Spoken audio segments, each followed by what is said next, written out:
Hi, thanks for tuning in. Welcome to Coffee Talk Thursday. I am Cecilia Manella, and I hop on here every week and share some tips and tricks for mental health wellness. Today, I want to talk a bit about relationships. Now, I spend a lot of times with couples dealing with conflicts and difference of opinions and challenges and struggles in relationships and all the things to do with relationships. And by far, the one predictor around how to create some wellness in your relationship is normalizing having relationship check-ins. So what does that actually mean? What that means is normalizing is doing something that becomes normal to you first. So it doesn't really matter what the outside world is doing or what's normal to other people. That actually doesn't matter. What normalizing something for yourself means is that you do something that becomes normal in your life. So it's really that simple. And what relationships and people can do in relationships to normalize something in their relationship is to have relationship check-ins. Now, we don't often have relationship check-ins. We have arguments, we have conflicts, we have fights, we have all the things that happen when something's not going right. But a lot of couples don't set time aside to check in with each other about the relationship when they're not fighting with each other. So a relationship check-in is not a source of conflicts. It's not a way to start a fight. It's not reasons to bring up some passings from really far away. A relationship check-in is a time that is a neutral space that each person can come together and have a conversation about how things are going in the relationship.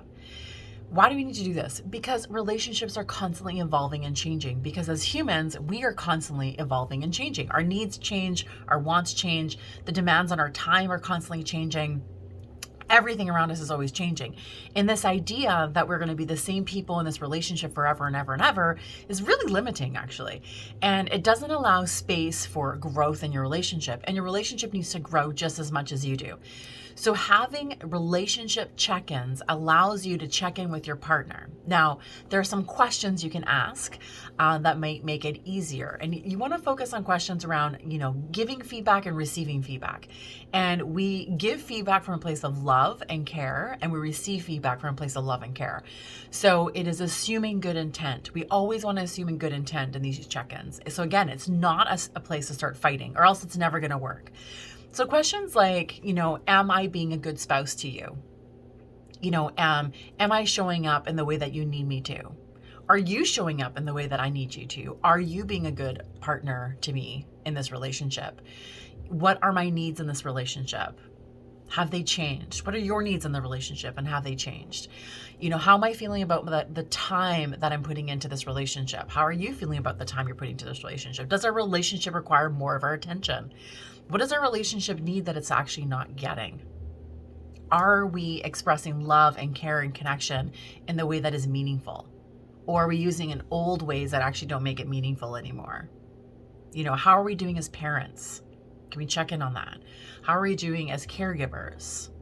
What are some areas that have felt like we've been dropping them or not being paying attention to them? Are there areas where I feel like resentment is building? Other areas that you feel that resentment are building?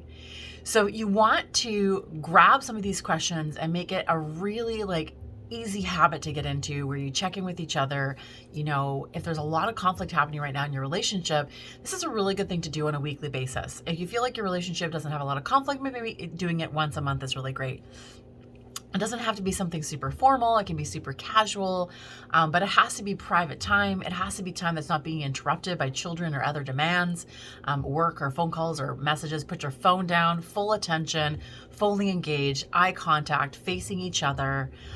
To have these conversations. Trust me when I tell you that giving space to discuss your relationship and how you're doing in a relationship will solve so many conflicts that your future might potentially have.